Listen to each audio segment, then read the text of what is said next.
Hello friends, दोस्तों episode के starting में किंग हमें बता रहा होता है इस वर्ल्ड के अंदर बहुत सी ऐसी जगह है जहाँ पर बहुत ही ज्यादा पावरफुल मॉन्स्टर्स पाए जाते हैं और इन मॉन्स्टर्स के पास कुछ स्पेशल एबिलिटीज भी मौजूद होती है जो कि इनकी स्किल्स हैं। और इसी के साथ हमें दिखाया जाता है कि यहाँ पर उस कार्निवर्स से बीस्ट और किंग के दरमियान में फाइट हो रही होती है और कार्निवर्स से बीस्ट ने किंग के ऊपर एक से ज्यादा पावरफुल अटैक किया होता है, लेकिन किंग इसे बहुत ही आसानी से डॉज कर लेता है। और इसी के साथ वो सोच रहा होता है इस कार्निवर्स से बीस्ट के पास भी एक स्पेशल स्किल मौजूद है और वो स्किल और कुछ नहीं बल्कि वो है फियर। और इसी के साथ हम देखेंगे वो बीस्ट अपनी स्किल को एक्टिवेट कर देता है और जैसे ही उसने अपनी स्किल फियर को एक्टिवेट किया होता है हम देखते हैं कि इस स्किल का किंग के ऊपर भी काफी बुरा असर हुआ होता है और किंग की बॉडी बिल्कुल पैरालाइज हो जाती है और वो अपनी जगह से मूव नहीं कर पा रहा होता। और इसी वक्त वो बीस्ट बहुत ही तेजी से किंग के ऊपर अटैक करने के लिए आ रहा होता है और हम देखते हैं कि जैसे ही वो अपने पंजे से किंग के ऊपर अटैक करने वाला होता है किंग फौरन से जंप करके इस अटैक को डॉज कर लेता है और वो उस मॉन्स्टर से काफी ज्यादा पीछे आ जाता है। और इसी के साथ वो सोच रहा होता है इस बीस्ट की ये स्किल सीधे इंसान की मेंटल हेल्थ के ऊपर अटैक करती है जिसकी वजह से इंसान की बॉडी पैरालाइज हो जाती है और वो इंसान अपनी बॉडी को मूव नहीं कर पाता, जिसकी वजह से ये बीस्ट बहुत ही आसानी से उस पर्सन का शिकार कर सकता है। लेकिन मेरे पास मैजिक रेजिस्टेंस मौजूद है जिसकी वजह से मैं बहुत ही आसानी से इस मॉन्स्टर की स्किल को नलीफाई कर सकता हूँ। और हम देखते कि वो मॉन्स्टर एक बार फिर से किंग के ऊपर अटैक करने के लिए आ रहा होता है और किंग सोच रहा होता है इस मॉन्स्टर के फाइट करने का पैटर्न बिल्कुल सेम है। इसमें पहले तो ये अपनी स्किल के जरिए लोगों की बॉडीज को पैरालाइज कर देता है जिसके बाद ये उन्हें किल कर देता है, लेकिन इसकी ये ट्रिक्स मेरे ऊपर काम नहीं करने वाली। और हम देखते कि उस मॉन्स्टर ने किंग के ऊपर अटैक किया होता है लेकिन किंग बहुत ही तेज रफ्तार के साथ इस अटैक को डॉज कर लेता है। और इसी के साथ किंग सोच रहा होता है इस मॉन्स्टर के साथ 1-on-1 फाइट करना बहुत ज्यादा मुश्किल है, लेकिन इसे हराने के लिए मेरे पास एक और मेथड मौजूद है। और इसी के साथ किंग इस मॉन्स्टर की बॉडी के ऊपर वीक पॉइंट्स को तलाश कर रहा होता है और हम देखते कि वो मॉन्स्टर अपने पंजे के साथ किंग के ऊपर अटैक कर देता है, लेकिन किंग फौरन से जंप करके इस मॉन्स्टर के पंजे के साथ इसकी बॉडी के ऊपर चढ़ जाता है और इसी के साथ वो बहुत ही तेजी के साथ इसके वाइटल पॉइंट्स के ऊपर अटैक करना स्टार्ट कर देता है। और इसे वो एक बहुत ही ज्यादा ऊंची जंप लगाकर उस मॉन्स्टर की बॉडी में अपने वेपन को खुबा देता है और इस चीज की वजह से उस मॉन्स्टर को बहुत ही ज्यादा पेन हुई होती है और वो यहाँ पर बहुत ही बुरे तरीके से चिल्लाना स्टार्ट कर देता है। और इस मॉन्स्टर को ऐसे चिल्लाते हुए देखकर किंग बोल रहा होता है मैं अब समझ चुका हूँ कि मुझे तुम्हें किस तरीके से हराना है और मुझे लगता है कि इस मेथड को अप्लाई करने के बाद तुम चलने फिरने के काबिल नहीं रहोगे और उस वक्त तुम्हें मारना बहुत ही ज्यादा आसान हो जाएगा। जिसके बाद हमें टाइम को दिखाया जाता है जहाँ पर अब सिर्फ 12 मिनट्स बाकी रह गए होते हैं और इन 12 मिनट्स के अंदर ही किंग को इस मॉन्स्टर को हराना होगा, वरना वो मॉन्स्टर इस अल्टर को तोड़कर इसमें से बाहर आ जाएगा। जिसके बाद हमें दोबारा से किंग का सीन दिखाया जाता है जहाँ पर वो मॉन्स्टर बहुत ही तेज रफ्तार के साथ किंग के ऊपर अटैक कर रहा होता है, लेकिन किंग भी बहुत ही तेजी के साथ इन तमाम अटैक्स को डॉज कर रहा होता है और वो इस मॉन्स्टर से बहुत ही ज्यादा पीछे हो जाता है। लेकिन इसी वक्त हम देखते कि वो मॉन्स्टर एक बार फिर से अपनी स्किल फियर को एक्टिवेट कर देता है, लेकिन इसी वक्त किंग भी अपनी सिगरेट को स्मोक करना स्टार्ट कर देता है जिसकी वजह से उसका मैजिक रेजिस्टेंस 20% तक इंक्रीज हो जाता है। और इसी वक्त हम देखते कि वो मॉन्स्टर बहुत ही तेजी के साथ किंग के ऊपर अटैक करने के लिए आ रहा होता है, लेकिन इसी के साथ किंग सोच रहा होता है मैजिक रेजिस्टेंस और क्लाउड स्नेक की वजह से मैं अपनी मेंटल स्ट्रेंथ को बहुत ही जल्दी रिकवर कर लेता हूँ और इसी की वजह से मैं अभी तक इस मॉन्स्टर की इस स्किल से बच पाया हूँ। और सच बताऊं तो मुझे लगता है कि अब इस मॉन्स्टर को हराना मेरे लिए और भी ज्यादा आसान हो चुका है क्योंकि अब ये इसकी स्किल मेरे सामने बिल्कुल यूजलेस है। और हम देखते हैं कि वो मॉन्स्टर किंग के ऊपर अटैक करता है, लेकिन किंग ने बहुत ही आसानी से इसे डॉज कर लिया होता है। और इसी के साथ वो अपने कोट में से एक और सिगरेट निकालकर उसे अपने मुंह में डाल लेता है। और इसी के साथ किंग इस मॉन्स्टर को देखते हुए सोच रहा होता है मैंने जब से इस मॉन्स्टर के वीक पॉइंट पर अटैक किया है तब से इसकी स्पीड बहुत ही ज्यादा स्लो हो गई है क्योंकि इसे अभी भी अपनी बॉडी के अंदर बहुत ही ज्यादा पेन हो रही होगी। लेकिन इसी वक्त उस मॉन्स्टर ने किंग के ऊपर एक और अटैक किया होता है, लेकिन किंग इस अटैक को भी डॉज कर लेता है। लेकिन हम देखते हैं कि उस मॉन्स्टर के अटैक की वजह से किंग के कुछ बाल कट गए होते हैं और ये देखकर किंग सोच रहा होता है मैं जानता हूँ कि मैं इस मॉन्स्टर को किस तरीके से हरा सकता हूँ, शायद इसीलिए मैं इस मॉन्स्टर को कुछ ज्यादा ही अंडर एस्टिमेट कर रहा हूँ और अब मुझे इसे इतना ज्यादा हल्के में नहीं लेना चाहिए, वरना ये मॉन्स्टर मेरे लिए बहुत ही ज्यादा डेंजरस हो सकता है। लेकिन इसी के साथ हमें सीढ़ियों का सीन दिखाया जाता है जहाँ पर कुछ लोग मौजूद होते हैं जो कि वहाँ से किंग को ही देख रहे होते हैं और हमें पता चलता है कि ये लोग और कोई नहीं बल्कि वही लोग हैं जो कि संगजिन के साथ अल्टर के अंदर आए थे। और इन लोगों में इनका लीडर बुरा होता है। जब ये लड़का यहाँ पर आया था मुझे लगा था ये अकेला इससे नहीं हरा पाएगा, लेकिन ये अकेला इतनी टाइम से उस मॉन्स्टर के साथ फाइट कर रहा है, ये सच में बिल्कुल अनबिलीवेबल है। तो ये सुनकर उसके पीछे खड़ा लंबे बालों वाला पर्सन बोल रहा होता है मुझे तो लगता है कि ये कोई बेवकूफ है, क्या तुमने देखा नहीं कि इस बीस्ट के साथ फाइट करते हुए ये स्मोक भी कर रहा है? क्या इसे सच में लगता है कि इसके पास इतना ज्यादा टाइम है कि ये इस बीस्ट से फाइट करते वक्त सिगरेट भी पी सकता है? और हम देखते हैं वहाँ पर दूसरे लोग भी किंग के ऊपर हंस रहे होते हैं और वो सोच रहे होते हैं हमें लगता है ये बहुत बड़ा बड़ा बेवकूफ है, इसे अकेले यहाँ पर नहीं आना चाहिए था। ये अकेला ज्यादा टाइम तक उस मॉन्स्टर को नहीं संभाल पाएगा और ये बहुत ही जल्द उस मॉन्स्टर के हाथों से मारा जाएगा। और ये सुनकर उनका लीडर बोल रहा होता है, हाँ तुमने ठीक कहा, लेकिन तब तक ये पर्सन उस मॉन्स्टर को काफी ज्यादा वीक कर देगा और हम इसी चीज का फायदा उठा सकते हैं और हम सभी लोग मिलकर उस मॉन्स्टर को मार डालेंगे, जिसके बाद हमें जितना भी रिवॉर्ड मिलेगा हम उस सभी को आपस में डिवाइड कर लेंगे। लेकिन इसी वक्त हम संगजिन को देखते हैं जो कि वहाँ पर बहुत ही ज्यादा ऊंची आवाज में चिल्लाकर बोलता है, किंग मैं यहाँ पर आ गया हूँ, तुम्हें फिक्र करने की जरूरत नहीं है, मैं अपने साथ यहाँ पर कुछ लोगों को भी लेकर आया हूँ और हम तुम्हारी हेल्प करने के लिए नीचे आ रहे हैं। और हम देखते कि ये सुनकर किंग काफी ज्यादा हैरान हो गया होता है और वो सोच रहा होता है, व्हाट, आखिर ये यहाँ पर क्या कर रहा है। और हम देखते कि संगजिन चिल्लाते हुए बोल रहा होता है, बस थोड़ा सा वेट करो, मैं जल्दी ही तुम्हारे पास आ रहा हूँ। और हम देखते कि ये सुनकर वो लीडर बोल रहा होता है, हे लड़के, आखिर तुम कर क्या रहे हो। और वो जल्दी से संगजिन के पास आकर उससे बोल रहा होता है, दोस्त मेरी बात सुनो, आखिर तुम कर क्या रहे हो, प्लीज खामोश हो जाओ वरना वो बीस्ट हम सभी को नोटिस कर लेगा और इससे हमारी जान भी खतरे में पड़ जाएगी। क्या तुम भूल चुके हो, मैंने तुम्हें हमारा प्लान बताया था और हम अपने प्लान को ही एग्जीक्यूट करने वाले हैं। तो ये सुनकर संगजिन बोल रहा होता है, ओ सॉरी, मैं तो तुम्हारी बात भूल ही गया था। और ये सुनकर लीडर संगजिन से बोल रहा होता है, क्या सच में, आखिर तुम इतनी इंपॉर्टेंट चीज कैसे भूल सकते हो। इसी साथ संगजिन वहाँ से जा रहा होता है और वो बोल रहा होता है, मुझे माफ कर दो, मैं दोबारा ऐसा नहीं करूंगा। तो ये सुनकर वो पर्सन भी इसके लिए मान जाता है, लेकिन इसी के साथ वो संगजिन को गाली देते हुए सोच रहा होता है, ये कमीना तो मेरे पूरे प्लान को ही बर्बाद करने वाला था, बस एक बार हम इस बीस्ट को किल कर दें, उसके बाद मैं इस कमीने को भी जान से मार डालूंगा। लेकिन इसी के साथ हम संगजिन को देखते हैं जो कि स्माइल कर रहा होता है और हम देखते हैं कि इस चीज को किंग ने भी नोटिस कर लिया होता है और वो सोच रहा होता है, ये बास्टर्ड जरूर कोई प्लान बना रहा है। जिसके बाद हम देखते हैं कि वो सभी लोग चलते हुए सीढ़ियों से नीचे उतर रहे होते हैं और इसी के साथ वो लीडर उस लंबे बाल वाले पर्सन से बोल रहा होता है, ये पर्सन तो बहुत ही बड़ा बेवकूफ है, एक बार हम इस बीस्ट को खत्म कर दें, उसके बाद हम इस किंग और इस संगजिन दोनों को ही निपटा देंगे, जिसके बाद हम इनके मैजिक स्टोन्स को भी आपस में डिवाइड कर लेंगे। और हम देखते को सभी लोग उतरते हुए सीढ़ियों से नीचे आ रहे होते हैं। लेकिन इसी के साथ वो पर्सन किंग को देखते हुए सोच रहा होता है, मैंने जितना सोचा था किंग से बहुत ही ज्यादा स्ट्रॉन्ग है और पता नहीं क्यों, लेकिन मुझे ऐसा लग रहा है कि किंग अभी पूरे पोटेंशियल के साथ इस मॉन्स्टर के साथ फाइट नहीं कर रहा है और मैं ये फील कर सकता हूँ कि किंग एक बहुत ही ज्यादा पावरफुल मॉन्स्टर है और अगर वो चाहे तो वो इस मॉन्स्टर के साथ साथ हमें भी बहुत ही आसानी से किल कर सकता है। और इसी के साथ लीडर सोच रहा होता है, जब किंग ने उस गैंग के मेंबर्स के साथ फाइट की थी तो उसने बहुत ही ज्यादा आसानी से उन सभी को हरा दिया था, यहाँ तक कि उनका बॉस जो उनमें सबसे ज्यादा स्ट्रॉन्ग था, किंग ने उसे भी सिर्फ एक ही अटैक के साथ हरा दिया। लेकिन इसी के साथ मैंने देखा था कि जब किंग उन लोगों से फाइट कर रहा था तो वो स्माइल कर रहा था जैसे उसे इस चीज में मजा आ रहा हो, यानी कि इसका साफ मतलब ये है कि किंग को लोगों को मारने से ज्यादा उन्हें टॉर्चर करने में ज्यादा मजा आता है। और इसी के साथ वो लीडर सोच रहा होता है, हम लोग किंग को इस वक्त नहीं हरा सकते और इसलिए मुझे एक सही टाइम का वेट करना होगा और जब वो सही टाइम आएगा उस वक्त मैं इसे खत्म कर दूंगा। इसी के साथ हम देखते हैं कि वो सीढ़ियों से नीचे उतरते हुए फर्स्ट फ्लोर के काफी ज्यादा करीब आ चुके होते हैं और ये देखकर संगजिन काफी ज्यादा स्माइल कर रहा होता है। और हम देखते हैं कि जब वो सभी लोग सीढ़ियों से उतरते हुए नीचे जा रहे होते हैं तो वह लंबे बालों वाला पर्सन संगजिन से बोलता है, आखिर तुम इतनी देर से सबसे पीछे क्यों चल रहे हो, कहीं तुम्हारे दिमाग में कोई प्लान तो नहीं चल रहा। लेकिन इसी वक्त वो लोग देखते हैं कि ये सीढ़ियां हिलना स्टार्ट हो गई होती हैं, जिसकी वजह से वो सभी काफी ज्यादा शॉक हो गए होते हैं और हमें दिखाया जाता है कि वो जिन सीढ़ियों के ऊपर खड़े होते हैं वो सीढ़ियां ऊपर से टूट जाती हैं और यहाँ पर मौजूद सभी लोग इस फ्लोर से डायरेक्ट फर्स्ट फ्लोर के ऊपर गिर जाते हैं। और ये देखकर वो लंबे बाल वाला पर्सन बोल रहा होता है, आखिर ये हुआ क्या और अचानक से ये सीढ़ियां कैसे टूट गई। और इसी के साथ वो बोल रहा होता है, उस क्रिएचर ने बोला था कि अल्टर बहुत ही ज्यादा कमजोर है, लेकिन जब तक ये मॉन्स्टर इस अल्टर के ऊपर अटैक नहीं करता ये अल्टर नहीं टूटेगा, तो आखिर ये सीढ़ियां अचानक से कैसे टूट गई। लेकिन इसी वक्त हम देखते हैं कि वो कार्निवल बीस्ट इन सभी लोगों के पास आ चुका होता है और इसी वक्त वो अपनी स्किल फियर को एक्टिवेट कर देता है और जैसे ही उसने अपनी स्किल को एक्टिवेट किया होता है यहाँ पर जितने भी लोग होते हैं उन सभी की बॉडी डर की वजह से पैरालाइज हो जाती है और उनमें से कोई भी पर्सन मूव नहीं कर पा रहा होता, जिसकी वजह से वो सभी लोग बहुत ही ज्यादा घबराए हुए होते हैं। और ये देखकर वो लीडर सोच रहा होता है, शिट, आखिर ये कैसी स्किल है, हम लोग अपनी बॉडीज को मूव क्यों नहीं कर पा रहे, मुझे किंग से हेल्प मांगनी होगी वरना ये मॉन्स्टर हम सभी को मार डालेगा। नहीं, इसी वक्त हमें दिखाया जाता है कि किंग तो जंप करके उन सीढ़ियों के ऊपर चला जाता है और ये देखकर वो लंबे बाल वाला पर्सन बोल रहा होता है, हे किंग, आखिर तुम कहाँ पर जा रहे हो, हम यहाँ पर तुम्हारी हेल्प करने के लिए आए हैं, लेकिन आखिर तुम यहाँ से क्यों जा रहे हो। और ये सुनकर वो लीडर भी काफी ज्यादा हैरान हो गया होता है और वो बोलता है, व्हाट। और वो लीडर भी किंग से बोलता है, किंग, आखिर तुम कहाँ पर जा रहे हो, तुम्हें हमारी हेल्प करनी चाहिए, हम सभी मिलकर इस मॉन्स्टर को बहुत ही आसानी के साथ हरा सकते हैं। और इसी के साथ वो लीडर सोच रहा होता है, आखिर ये किंग अचानक से जंप करके उन सीढ़ियों पर क्यों चला गया, कहीं ऐसा तो नहीं कि उसने इस मॉन्स्टर से फाइट के लिए गिव अप कर दिया है और अब वो इस मॉन्स्टर के साथ फाइट नहीं करना चाहता। तो किंग इस पर्सन की बात सुनकर बोल रहा होता है, मैं इससे अकेले ही फाइट करने वाला था और मैं इसे हरा भी देता, लेकिन तुम लोगों की वजह से मेरी मेरी सारी मेहनत बर्बाद हो गई है, क्योंकि ये अब तुम सभी को खाने के बाद अपनी स्ट्रेंथ और अपने स्टेमिना दोनों को ही रिकवर कर लेगा और अभी के लिए मैं काफी ज्यादा थक चुका हूँ, तो इसलिए मैं यहाँ से जा रहा हूँ। और ये देखकर वो सभी लोग काफी ज्यादा शॉक हो गए होते हैं। लेकिन इसी के साथ हम किंग को देखते हैं जो कि अपनी पॉइजन वाली बॉटल को देख रहा होता है और वो सोच रहा होता है मेरे पास अब बहुत ही ज्यादा कम पॉइजन रह गया है और अब मुझे इसे सही तरीके से इस्तेमाल करना होगा। जिसके बाद किंग चलता हुआ वहाँ से जा रहा होता है। लेकिन इसी के साथ वो लंबे बाल वाला पर्सन चिल्लाकर किंग से बोलता है, किंग तुम्हें हमारी हेल्प करनी होगी, भूलो मत यहाँ पर तुम्हारा दोस्त संगजिन भी मौजूद है और अगर तुमने हमारी हेल्प नहीं की तो हम उसे किल कर देंगे। तो इन लोगों की बात सुनकर किंग उनसे बोल रहा होता है कि तुम्हें सच में लगता है कि तुम संगजिन का कुछ बिगाड़ भी सकते हो, पहले तुम लोग ये तो चेक कर लो कि तुम्हारे साथ संगजिन है भी या नहीं। तो ये सुनकर सभी लोग काफी ज्यादा हैरान हो गए होते हैं और वो आसपास संगजिन को देख रहे होते हैं। लेकिन संगजिन यहाँ पर मौजूद नहीं होता और हमें पता चलता है कि संगजिन तो असलियत में सीढ़ियों पर ही मौजूद होता है। और इसी के साथ संगजिन हंसते हुए बोल रहा होता है, मैं जानता हूँ कि तुम सभी लोग बहुत ही ज्यादा बेवकूफ हो, लेकिन क्या सच में तुम्हें बिल्कुल भी पता नहीं चला कि इन सीढ़ियों के ऊपर अटैक करके मैंने ही इन्हें तोड़ा है। और ये सुनकर वो सभी लोग काफी ज्यादा हैरान हो गए होते हैं। और इसी के साथ वो लंबे बाल वाला पर्सन संगजिन को गाली देते हुए बोल रहा होता है, कमीने मैं तुम्हें जान से मार डालूंगा, आखिर हमें धोखा देने की तुम्हारी हिम्मत कैसे हुई। लेकिन ये सुनकर संगजिन बोलता है, क्या सच में तुम्हें ऐसा लगता है, लेकिन मेरे ख्याल से ये मॉन्स्टर तुम्हें इस चीज का बिल्कुल भी टाइम नहीं देने वाला। और हम देखते कि वो मॉन्स्टर इन लोगों के बहुत ही ज्यादा करीब आ चुका होता है और इस मॉन्स्टर को देखकर ये सभी लोग बहुत ही ज्यादा घबरा चुके होते हैं। और हम देखते कि वो मॉन्स्टर सभी लोगों के ऊपर अटैक करने वाला होता है। लेकिन इसी के साथ वो लीडर चिल्लाकर किंग से बोलता है, किंग तुम हमें ऐसे छोड़कर नहीं जा सकते, तुम्हें हमारी हेल्प करनी ही होगी, क्योंकि अगर इस मॉन्स्टर ने हमें खाकर अपनी स्ट्रेंथ को रिकवर कर लिया तो 1 घंटे के कंप्लीट होते ही ये मॉन्स्टर इस अल्टर को तोड़कर बाहर आ जाएगा और ये तुम सभी लोगों को भी मार डालेगा। इसलिए हमारी हेल्प करो और हम सब लोग मिलकर इस मॉन्स्टर को किल कर देते हैं। लेकिन ये सुनकर किंग बोलता है, मुझे लगता है कि तुम लोग उस लिटिल क्रिएचर की बात भूल चुके हो। अगर तुम भूल चुके हो तो मैं तुम्हें फिर से बता देता हूँ कि अगर ये मॉन्स्टर एक दिन में टोटल 5 लोगों को खा लेता है तो ये एक बहुत ही ज्यादा गहरी नींद में चला जाएगा और फिर इसे अल्टर से बाहर जाने की बिल्कुल भी जरूरत नहीं है। और ये सुनकर वो पर्सन बहुत ही ज्यादा शॉक हो गया होता है और इसी के साथ वो उस क्रिएचर की तरफ देख रहा होता है और हम देखते कि उस क्रिएचर ने भी इन लोगों को खाने के लिए अपने मुंह को ओपन कर दिया होता है और इसी के साथ वो इन सभी लोगों के ऊपर अटैक कर देता है। और हम देखते कि इन सभी लोगों को मरता हुआ किंग बहुत ही खामोशी के साथ देख रहा होता है, लेकिन वो यहाँ पर कुछ भी नहीं करता। जिसके बाद किंग चलता हुआ संगजिन के पास आ रहा होता है और इसी के साथ वो उससे बुरा होता है, आखिर तुमने ऐसा क्यों किया? मैं जानता हूँ तुम इन लोगों को जानबूझकर यहाँ पर लाए थे, तो आखिर इस सब का मतलब क्या है? क्या तुम मेरी हेल्प करना चाहते थे या फिर तुम मुझे मारना चाहते थे? और मैं चाहता हूँ कि तुम यहाँ पर जो भी आंसर देने वाले हो तुम उसके बारे में अच्छे से सोच लेना, क्योंकि वो तुम्हारा लास्ट आंसर भी हो सकता है। और किंग की बात सुनकर संगजिन बोल रहा होता है, मैं यहाँ पर सिर्फ इसलिए आया हूँ ताकि मैं तुम्हारी हेल्प कर सकूँ। मैं यही सोच रहा था कि आखिर वो कौन सा तरीका है जिसके जरिए मैं तुम्हारी हेल्प कर सकता हूँ और मैं तुम्हारे करीब हो सकता हूँ। और अब मैंने इस चीज के बारे में सोच लिया है। किंग मैं चाहता हूँ कि तुम मेरा इस्तेमाल करो और तुम जो चाहो मैं वो करने के लिए तैयार हूँ और मैं हमेशा तुम्हें फॉलो करूंगा, लेकिन इसके लिए मैं सिर्फ यही चाहता हूँ कि तुम मुझे अपने साथ रखो और चाहे तुम मुझे जितना मर्जी मुश्किल मिशन दे सकते हो, मैं तुम्हारे लिए वो करने के लिए तैयार हूँ। तो संगजिन की बात सुनने के बाद किंग बोल रहा होता है, और आखिर मैं ऐसा क्यों करूँ? तुम जानते हो मैं अपनी प्रॉब्लम्स को खुद सॉल्व कर सकता हूँ और मुझे किसी की भी जरूरत नहीं है, तो आखिर तुम ऐसा क्यों चाहते हो? तो सुनकर संगजिन बोल रहा होता है, किंग मैं जब से इस वर्ल्ड के अंदर आया हूँ मैंने देखा है कि हर इंसान का सिर्फ एक ही मोटिव है कि वो खुद को स्ट्रॉन्ग बनाना चाहता है और इसके लिए चाहे उसे जो कुछ भी करना पड़े वो इंसान वो करने के लिए तैयार है। लेकिन तुम सभी लोगों से बिल्कुल डिफरेंट हो और इस बात का मुझे उस वक्त पता चला था जब तुमने उन गैंग मेंबर्स से फाइट की थी और किसी एक सिंगल पर्सन को भी किल नहीं किया था, जबकि तुम उन्हें मारकर उन सभी के मैजिक स्टोन्स को हासिल कर सकते थे। और इतना ही नहीं बल्कि तुम ये भी जानते थे कि इनमें से कुछ लोग बाद में वापस जरूर आएंगे जो तुमसे बदला लेने की कोशिश करेंगे। मुझे नहीं पता आखिर तुम्हारा मोटिव क्या है, लेकिन तुम्हारा मोटिव चाहे कुछ भी हो, तुम जो चाहो मैं तुम्हारे लिए वो करने के लिए तैयार हूँ और इसके बदले में मैं सिर्फ ये चाहता हूँ कि तुम मुझे खुद को फॉलो करने की परमिशन दो। लेकिन सुनकर किंग मुस्कुरा रहा होता है और इसी के साथ वो चलते हुए संगजिन के पास से गुजर जाता है और इसी के साथ किंग बोल रहा होता है, संगजिन इस वक्त हम जिस सिचुएशन के अंदर मौजूद हैं आगे चलकर हमारी ये सिचुएशंस और भी बहुत ही ज्यादा डिफिकल्ट होने वाली हैं। क्या तुम्हें सच में लगता है कि तुम इन सिचुएशंस को हैंडल कर पाओगे? तो ये सुनकर संगजिन बोल रहा होता है, किंग मैं जानता हूँ तुम ये समझते हो कि मैं अब भी बहुत ही ज्यादा वीक हूँ और मैं बहुत ही ज्यादा डरपोक हूँ, लेकिन मैं इस चीज की गारंटी देता हूँ कि मैं खुद को मुकम्मल तौर पर चेंज कर दूंगा और मैं खुद को एक इतने ज्यादा स्ट्रॉन्ग पर्सन के अंदर चेंज कर दूंगा जिस पर्सन की तुम्हें जरूरत है। और किंग भूलो मत तुम हम में सबसे ज्यादा स्ट्रॉन्ग हो और आगे चलकर बहुत से ऐसे लोग होंगे जो कि तुम्हारे रास्ते में आएंगे और तुम्हारे लिए मैं उस रास्ते को साफ करने के लिए तैयार हूँ और तुम्हारे लिए मैं उन सभी लोगों को किल कर दूंगा और तुम्हें अपने हाथों को भी गंदा नहीं करना पड़ेगा। और संगजिन की बातें सुनने के बाद किंग सोच रहा होता है, संगजिन ने यहाँ पर जो कुछ भी बोला वो सभी बातें ठीक है, क्योंकि आगे चलकर बहुत से ऐसे लोग होंगे जो कि मुझे नीचे गिराने की कोशिश करेंगे और बहुत से ऐसे लोग होंगे जो मुझे फॉलो करना चाहेंगे, लेकिन उनमें से मुझे सबसे ज्यादा स्ट्रॉन्ग लोगों की जरूरत होगी जो मेरे दुश्मनों को खत्म करने में मेरी हेल्प कर सके। और इसी के साथ संगजिन सोच रहा होता है, किंग मैं जानता हूँ कि आगे चलकर बहुत ज्यादा लोग तुम्हें फॉलो करना चाहेंगे, लेकिन उनमें से सबसे पहला पर्सन मैं बनना चाहता हूँ, क्योंकि मैं भी जानता हूँ कि इस चीज का मुझे बहुत ही ज्यादा एडवांटेज होने वाला है और फ्यूचर में तुम्हारे साथ मैं भी बहुत ही ज्यादा स्ट्रॉन्ग बन पाऊंगा, इसलिए प्लीज मुझे खुद को फॉलो करने दो। जिसका किंग बोलता है, संगजिन तुम अभी इतने ज्यादा स्ट्रॉन्ग नहीं हो, क्या तुम्हें सच में लगता है कि तुम आगे चलकर मेरी हेल्प कर पाओगे? तो ये सुनकर संगजिन हंसते हुए बोलता है, किंग मैं जानता हूँ मैं अभी इतना ज्यादा स्ट्रॉन्ग नहीं हूँ, लेकिन मैं खुद को बहुत ही जल्दी बहुत ज्यादा स्ट्रॉन्ग बना दूंगा ताकि मैं तुम्हारी हर एक हेल्प कर पाऊँ। तो ये सुनकर किंग बोलता है, अगर ऐसा है तो ठीक है, अभी के लिए तुम उस मॉन्स्टर के पास चले जाओ। तो ये सुनकर संगजिन काफी ज्यादा हैरान हो गया होता है और वो बोलता है, किंग आखिर तुम क्या रहे हो? मैं तुम्हारा मतलब नहीं समझा। मैंने बोला ना कि मैं खुद को और भी ज्यादा स्ट्रॉन्ग बना लूंगा और मैं फिर कभी भी तुम्हें शिकायत का मौका नहीं दूंगा और तुम जिसे चाहो मैं तुम्हारे लिए उसे किल करने के लिए तैयार हूँ, बस तुम मुझे अपने आप को फॉलो करने दो। लेकिन इससे ज्यादा किंग रुक जाता है और वो बोलता है, अरे भाई तू इतना जज्बाती क्यों हो रहा है? मेरा कहने का मतलब था उस मॉन्स्टर के पास जाओ और उस मॉन्स्टर के पास पड़े हुए मैजिक स्टोन्स को एब्जॉर्ब कर लो। तो ये सुनकर संगजिन भी काफी ज्यादा हैरान हो गया होता है और वो बोलता है, अच्छा ठीक है, लेकिन मैं तुम्हें फॉलो करूँ या नहीं? तो ये सुनकर किंग बोल रहा होता है, इस बारे में हम बाद में बात करेंगे, अभी तुम जाओ और जाकर उन मैजिक स्टोन्स को एब्जॉर्ब कर लो। और इसी के साथ किंग वहां से जा रहा होता है और ये देखकर संगजिन को काफी ज्यादा गुस्सा आ रहा होता है और वो सोच रहा होता है, आखिर किंग मुझे सही क्यों नहीं बता रहा कि मैं उसे फॉलो करूँ या नहीं? मैं इतनी ज्यादा कोशिशें कर ली लेकिन वो अभी भी मुझे एक्सेप्ट करने के लिए तैयार नहीं है। और इसी के साथ किंग अपनी एक प्रीवियस में भी सोच रहा होता है जहाँ पर वेलकरी उससे बोल रही होती है, किंग तुम्हें पास्ट में जाकर अगर ह्यूमैनिटी को सेव करना है तो बहुत से ऐसे बुरे लोग होंगे जिनसे तुम्हें फाइट करनी होगी और तुम्हें उन्हें खत्म करना होगा, लेकिन इसके लिए जरूरी नहीं है कि तुम ही उन लोगों को किल करो। तुम इसके लिए अपने साथ कुछ पनिशर्स को रख सकते हो और जब भी तुम किसी प्रॉब्लम में होगे तो तुम्हारे पनिशर तुम्हारी हेल्प करेंगे। और इसी के साथ हमें पनिशर के बारे में बताया जाता है कि पनिशर्स ऐसे पीपल्स होते हैं जो कि अपने मोनार्च को फॉलो करते हैं और वो हमेशा ही अपने मोनार्च के लिए फाइट करते हैं। और मेरी प्रीवियस लाइफ में जो सबसे ज्यादा स्ट्रॉन्गेस्ट पनिशर थी वो और कोई नहीं बल्कि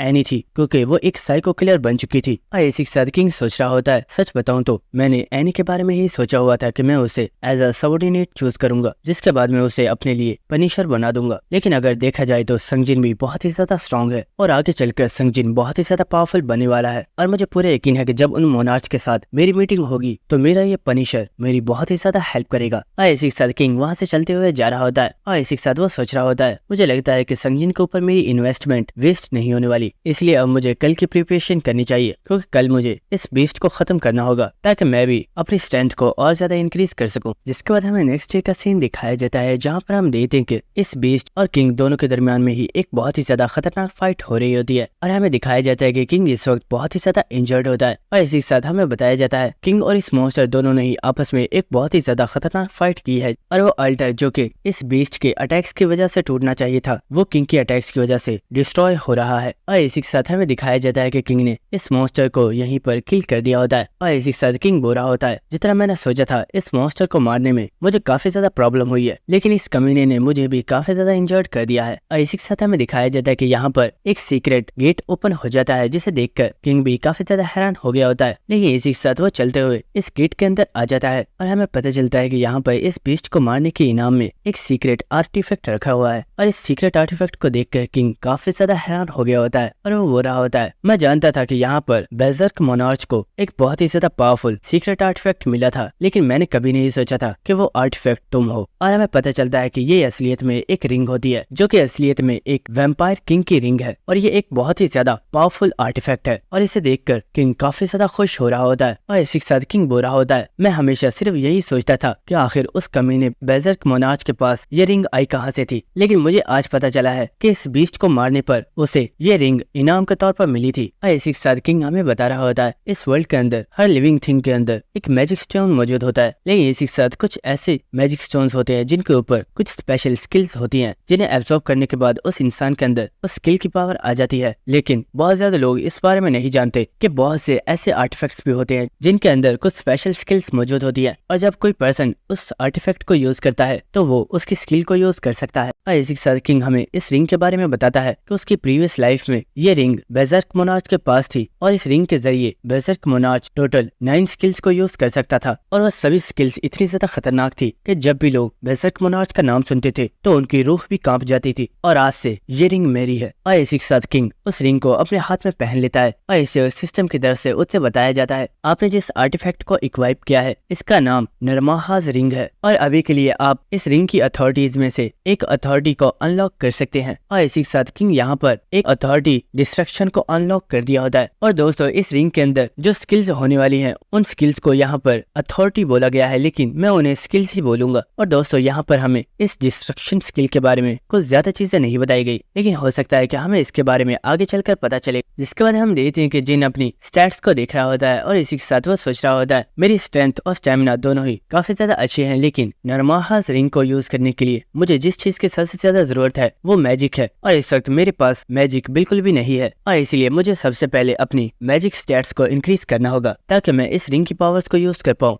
जिसके बाद हमें नेक्स्ट सीन दिखाया जाता है जहाँ पर हम देखते हैं कि किंग अब इस ऑल्टर से बाहर आ गया होता है और वह चलते हुए सभी लोगों के पास जा रहा होता है। आया मिही को देखते हैं जो कि भागते हुए किंग के पास आ गई होती है और वह इस वक्त काफी ज्यादा खुश होती है और वह बोल रही होती है, संजी ने मुझे बताया कि तुमने उस कार्निवर्स बीस्ट को हरा दिया है, क्या ये बात सच है? और मिही अभी ये बोल ही रही होती है, लेकिन इसी वक्त इन्हें बहुत ही ज्यादा अर्थ के हिलने की आवाज आती है और इसी वक्त इन लोगों को पता चलता है कि ऑल्टर के अंदर जो 1 हॉर का टाइम था वो कम्प्लीट हो गया होता है, जिसकी वजह से ऑल्टर के अंदर ये मूवमेंट हो रही है। लेकिन इसी वक्त अल्टर यहाँ पर डिसअपियर हो जाता है और ये देखकर ये सभी लोग काफी ज्यादा हैरान हो गए होते हैं और वो कह रहे होते हैं ये अल्टर अचानक से डिसअपियर हो गया है, इसका मतलब है कि किंग ने सच में उस कार्निवर्स बीस्ट को हरा दिया है। इसी के साथ किंग मिही से बोलता है, मैंने इस बारे में तो पहले ही बोला था कि उस बीस्ट को हराना मेरी रिस्पॉन्सिबिलिटी है और मैंने जो बोला था वो मैंने कर दिखाया है। और ये सुनकर मिही काफी ज्यादा खुश हो गई होती है, लेकिन इसी के साथ वो कह रही होती है, हाँ तुमने जैसे बोला था तुमने वो कर दिखाया है। और इसी के साथ हम संगजिन को देखते हैं जो कि किंग को देखते हुए सोच रहा होता है, मैं जानता था अगर यहाँ पर कोई पर्सन है जो कि उस कार्निवर्सल बीस्ट को हरा सकता है वो सिर्फ किंग है। जिसका वह किंग मिही से बोल रहा होता है, सेकंड ट्यूटोरियल को स्टार्ट होने में अभी 1 वीक बाकी है, इसलिए हमें यहाँ से चलना चाहिए और चलकर हंटिंग करनी चाहिए। और किंग वहाँ से चलते हुए जा रहा होता है, लेकिन मिही वहीं पर खड़ी होती है और वो बोलती है, किंग मैंने सोचा है कि मैं अब तुम्हारे साथ नहीं जाने वाली। तो ये सुनकर किंग काफी ज्यादा हैरान हो जाता है और वो मिही की तरफ देख रहा होता है। तो इसी के साथ मिही बोल रही होती है, किंग असल में मुझे लगता है कि मैं तुम्हारे साथ ट्रैवल करने के बिल्कुल भी क्वालिफाई नहीं हूँ और मुझे हमेशा ऐसे लग रहा होता है कि जैसे मैं तुम्हारे ऊपर बर्डन बन गई हूँ और हमेशा ही मेरी जान खतरे में पड़ जाती है और तुम्हें ही मेरी हेल्प करनी पड़ती है।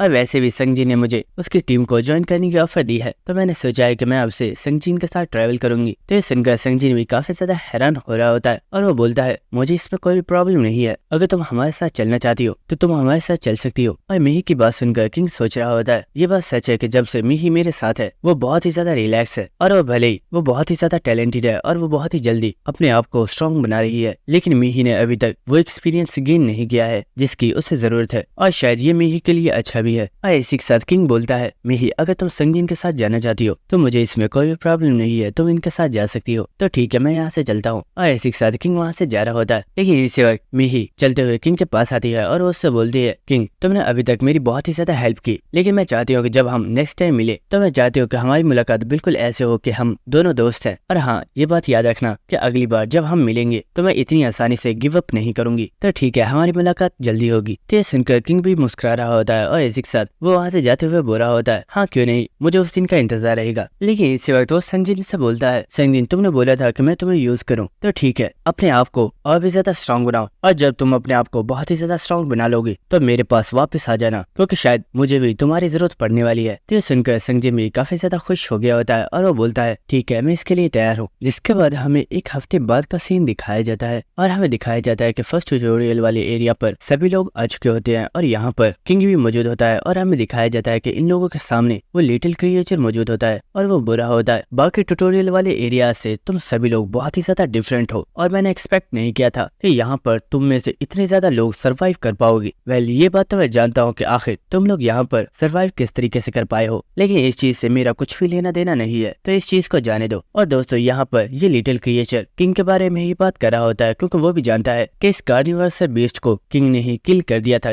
जिसकी वजह से इन सभी लोगों की जान जान बच गई है। और इसी के साथ वो लिटिल क्रिएचर से बोल रहा होता है जो तुम्हारा सेकंड ट्यूटोरियल है वो एक और प्लेस के ऊपर स्टार्ट होने वाला है, तो अब मैं तुम लोगों को उस जगह पर टेलीपोर्ट कर रहा हूँ। और इसी वक्त वो एक चुटकी बजाता है और हम देखते हैं कि जैसे ही उसने चुटकी बजाई होती है यहाँ पर जितने भी लोग मौजूद होते हैं उन सभी की बॉडीज ग्लो करना स्टार्ट कर देती है। और हम देखते हैं कि यहाँ पर संगजिन और मिही भी मौजूद होते हैं और संगजिन बोल रहा होता है आखिर ये हो क्या रहा है, क्या हम वाकई किसी और जगह पर टेलीपोर्ट होने वाले हैं। और इसी वक्त हम यहाँ पर एक छोटी लड़की को देखते हैं जिसने अपने फादर के हाथ को पकड़ा हुआ होता है और वो बोल रही होती है डैड मुझे बहुत ही ज्यादा डर लग रहा है, कहीं ऐसा ना हो कि किसी दूसरी प्लेस पर टेलीपोर्ट होने के बाद हम सभी लोग सेपरेट हो जाएं। अगर ऐसा हुआ तो मुझे प्रोटेक्ट कौन करेगा। और हम देखते हैं कि किंग भी यहाँ की सिचुएशन को देखकर सोच रहा होता है। तो फाइनली सेकंड ट्यूटोरियल स्टार्ट होने वाला है, तो चलो देखते हैं कि आखिर आगे क्या होने वाला है। जिसके बाद हमें एक नेक्स्ट सीन दिखाया जाता है जहाँ पर हम देखते हैं कि ये सभी लोग टेलीपोर्ट होकर एक डिफरेंट प्लेस के ऊपर आ चुके होते हैं। और इस जगह को देखकर ये सभी लोग बहुत ही ज्यादा हैरान हो रहे होते हैं। और इसी के साथ हम देखते हैं कि वो लड़की जो कि अपने फादर के साथ खड़ी थी वो भी यहाँ पर टेलीपोर्ट हो गई होती है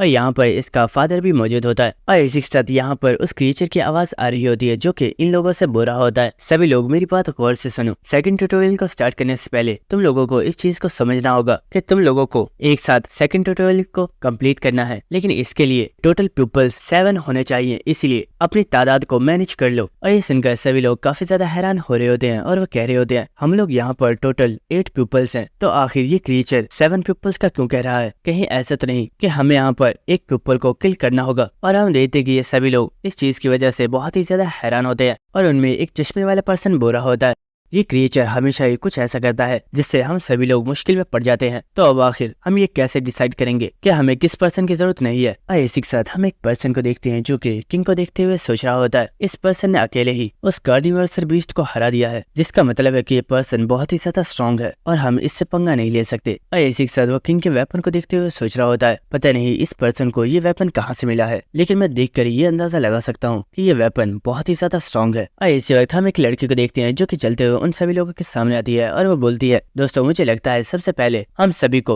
अपना इंट्रोडक्शन देना चाहिए और हमें सभी को ये दिखाना चाहिए कि हमारे पास किस तरह की एबिलिटीज हैं और हम दूसरे लोगों की किस तरीके से हेल्प कर सकते हैं। तो सुनकर एक पर्सन सामने आता है और वो बोल रहा होता है अगर इंट्रोडक्शन की बात है तो मुझे लगता है यहाँ पर सबसे पहले मेरा इंट्रोडक्शन होना चाहिए, क्योंकि मुझे लगता है कि मैं तुम में सबसे ज्यादा स्ट्रॉन्ग हूँ और मेरी एबिलिटी तुम सब में सबसे ज्यादा स्ट्रॉन्ग है। और इसी के साथ हम देख पा रहे होते हैं कि इस पर्सन ने अपने डैगर के ऊपर अपने ऑरा को रिलीज किया हुआ होता है और ये देखकर आसपास सभी लोग काफी ज्यादा हैरान हो रहे होते हैं। और इसी के साथ किंग इस पर्सन को देखते हुए सोच रहा होता है ये पर्सन इस वक्त जिस स्किल को यूज कर रहा है ये एक की आर्ट है जिसके जरिए हम अपने ऑरा को एक शील्ड की तरह यूज कर सकते हैं और इसी के साथ हम अपने ऑरा को अपने वेपन के ऊपर भी यूज कर सकते हैं। और हम देखते हैं कि इस वक्त वो पर्सन काफी ज्यादा खुश होता है क्योंकि वो इस वक्त बहुत ही ज्यादा कॉन्फिडेंस में होता है, क्योंकि उसे लग रहा होता है कि वो यहाँ पर सबसे ज्यादा स्ट्रॉन्ग है। और इस वक्त हम एक पर्सन को देखते हैं जो कि अपनी पावर को एक्टिवेट करते हुए बोल रहा होता है मैं एक हीलर हूँ और मेरी स्किल्स किसी भी पर्सन को बहुत ही आसानी से हील कर सकती हैं। और मुझे लगता है कि अगर इस टीम की बात की जाए तो इसमें सबसे ज्यादा स्पेशल पर्सन सिर्फ मैं हूँ। इसके बाद हम उस पर्सन को देखते हैं जो कि किंग के बारे में सोच रहा था कि उसे उससे पंगा नहीं लेना है और वो बोलता है मेरा नाम हान शियोल है और मेरे पास सिर्फ कॉम्बैट स्किल्स हैं। लेकिन इसी वक्त हम उस लड़की के फादर को देखते हैं जो कि बोल रहा होता है आखिर तुम सब ये कर क्या रहे हो, क्या तुम यहाँ पर उस पर्सन को किल करना चाहते हो जो यहाँ पर सबसे ज्यादा वीक होगा, आखिर तुम लोग ऐसा कैसे कर सकते हो। हम सभी लोग एक फैमिली के जैसे हैं और हम सभी को एक दूसरे की हेल्प करनी चाहिए, ना कि हमें इस क्रिएचर की बात मानकर एक दूसरे को किल करना चाहिए। तो इस पर्सन की बात सुनकर कोई पर्सन कुछ भी नहीं बोल रहा होता और वो सभी खामोश होते हैं।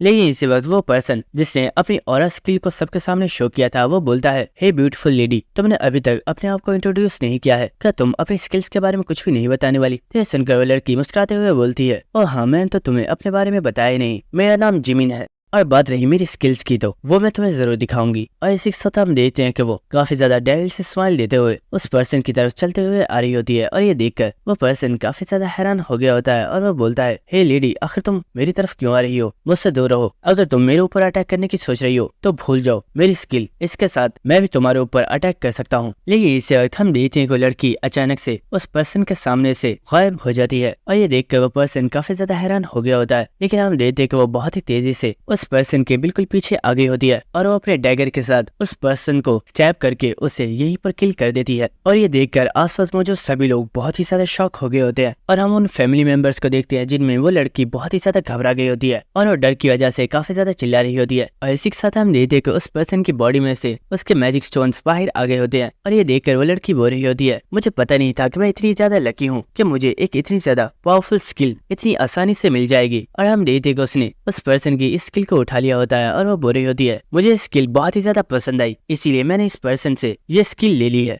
लेकिन तुम लोगों को इतना ज्यादा परेशान होने की जरूरत नहीं है, अगर तुम चाहो तो तुम लोग इसके बाकी के स्टोन्स को ले सकते हो, मुझे वो नहीं चाहिए। और हम देखते हैं कि हान चियोल इस लड़की को देखते हुए सोच रहा होता है, ये बोल रही है कि इसने इस पर्सन से इसकी स्किल ले ली है, लेकिन इसे स्किल लेना नहीं कहते बल्कि इसे किसी पर्सन का मर्डर करना कहते हैं। जिसके बाद हम किंग को देखते हैं जो कि इस पर्सन की डेड बॉडी को देखते हुए सोच रहा होता है, ये पर्सन बहुत ही बेवकूफ था, अगर इसके पास एक स्ट्रॉन्ग स्किल मौजूद है तो इसे लोगों के सामने इसे शो नहीं करना चाहिए था और यहाँ पर ये अपनी मौत का जिम्मेदार खुद बना है। और इसी के साथ वो यहाँ पर उन फैमिली मेंबर्स को देखते हुए सोच रहा होता है, चलो अच्छा हुआ कि वो पर्सन इस लड़की के हाथों मारा गया, वरना हो सकता था कि ये लोग इन फैमिली मेंबर्स में से ही किसी एक पर्सन को चूज करते और उसे मारने की कोशिश करते। और इसी के साथ हमें दिखाया जाता है कि यहाँ पर वो लिटिल क्रिएचर आ गया होता है और वो बोलता है, तुम लोग तो सबसे ज्यादा फास्ट हो, क्या तुम जानते हो दूसरे लोग अभी तक भी डिसाइड नहीं कर पाए हैं कि उन्हें क्या करना चाहिए, जबकि तुम लोगों ने इतनी आसानी से डिसाइड कर लिया कि तुम लोगों को क्या फैसला लेना चाहिए। और इसी के साथ हमें दिखाया जाता है कि वो इन लोगों को लेकर एक बहुत ही ज्यादा डिफरेंट प्लेस पर आ चुका होता है और ये प्लेस देखने में काफी ज्यादा ब्यूटीफुल लग रही होती है क्योंकि यहाँ पर बहुत ही ज्यादा पहाड़ हवा में उड़ रहे होते हैं। और इसी के साथ हमें दिखाया जाता है कि वो लोग इस वक्त एक बहुत ही ज्यादा बड़े ब्रिज के सामने मौजूद होते हैं। और इसी के साथ वो लिटिल क्रिएचर बोल रहा होता है, तुम लोगों का टास्क बहुत ही ज्यादा सिंपल है, तुम लोगों को 3 मंथ तक इन पहाड़ियों में से गुजरते हुए आगे जाना है और यहाँ पर ट्रेवल करते हुए तुम्हारे साथ काफी ज्यादा इंटरेस्टिंग चीजें होंगी। लेकिन हाँ, मैं तुम्हें ये बता दूं कि जब तुम इस सेकंड ट्यूटोरियल को कंप्लीट कर दोगे तो तुम्हारा इस वर्ल्ड का रियल एडवेंचर उस वक्त स्टार्ट हो जाएगा और तुम्हारी लाइफ की रियल एंजॉयमेंट तो उस वक्त स्टार्ट होगी। और इस क्रिएचर की ये सभी बातें सुनकर वो सभी काफी ज्यादा हैरान हो रहे होते हैं। जिसके बाद हमें नेक्स्ट सीन दिखाया जाता है जहाँ पर हम देखते हैं कि ये सभी लोग इस ब्रिज के ऊपर चलते हुए सामने वाली पहाड़ी के ऊपर जा रहे होते हैं। लेकिन हम देखते हैं कि किंग बहुत ही तेजी के साथ इन लोगों से आगे जा रहा होता है और ये देखकर हान चियोल बोल रहा होता है, आखिर इस पर्सन के साथ मसला क्या है, ये तो इतनी तेजी से इस ब्रिज के ऊपर से जा रहा है जैसे ये ब्रिज टूटने वाला है या फिर इसे यहाँ से जाने की कुछ ज्यादा ही जल्दी है। लेकिन किंग उसका कोई भी रिप्लाई नहीं कर रहा होता और ये देखकर उस पर्सन को किंग के ऊपर गुस्सा आ रहा होता है और वो बुरा होता है, आखिर ये पर्सन इतना ज्यादा एटीट्यूड क्यों दिखा रहा है, क्या इसे लगता है कि ये यहाँ पर सबसे ज्यादा स्ट्रॉन्ग है। लेकिन इसी वक्त हम उस लड़की के फादर को देखते हैं जो कि चिल्लाकर बोलता है, शिट जल्दी करो और भागो यहाँ से। और इसी के साथ हमें दिखाया जाता है कि ये ब्रिज इनके पीछे से बहुत ही तेजी के साथ टूट रहा होता है और ये देखकर सभी लोग बहुत ही ज्यादा घबरा गए होते हैं और वो बहुत ही तेजी से इस ब्रिज के ऊपर भागना स्टार्ट कर देते हैं। और हमें दिखाया जाता है कि ये सभी लोग सही सलामत सामने वाली पहाड़ी के ऊपर पहुंच गए होते हैं। लेकिन इन सभी को ही बहुत ही ज्यादा सांस चढ़ गई होती है और सभी लोग कह रहे होते हैं, आखिर ये ब्रिज अचानक से टूटना स्टार्ट कैसे हो गई, जबकि ये देखने में तो बिल्कुल ठीक लग रही थी। और हमें दिखाया जाता है कि यहाँ पर वो क्रिएचर भी आ गया होता है और वो बोल रहा होता है, दोस्तों मैं ये तुम्हें बात तो बताना भूल ही गया था कि तुम्हें इन पहाड़ियों को क्रॉस करते हुए लास्ट पहाड़ी तक पहुंचना है। लेकिन जैसे जैसे तुम लोग नेक्स्ट पहाड़ियों की तरफ जाते जाओगे वो आइसलैंड जिसे तुम अपने पीछे छोड़ाओगे वो डिस्ट्रॉय हो जाएगा। और ये सुनकर उन सभी लोगों को बहुत ही ज्यादा गुस्सा आ रहा होता है क्योंकि इस लिटिल क्रिएचर ने इन सभी लोगों को ये बात पहले नहीं बताई थी। और दोस्तों यहीं पर हमारे एपिसोड खत्म हो जाता है, लेकिन नेक्स्ट एपिसोड में बहुत ही ज्यादा मजा आएगा क्योंकि हमें काफी ज्यादा इंटरेस्टिंग चीजें देखने को मिलेंगी। अगर आपको वीडियो अच्छी लगी तो मेरे चैनल को सब्सक्राइब कर देना और वीडियो को लाइक और शेयर भी कर देना। Thank you.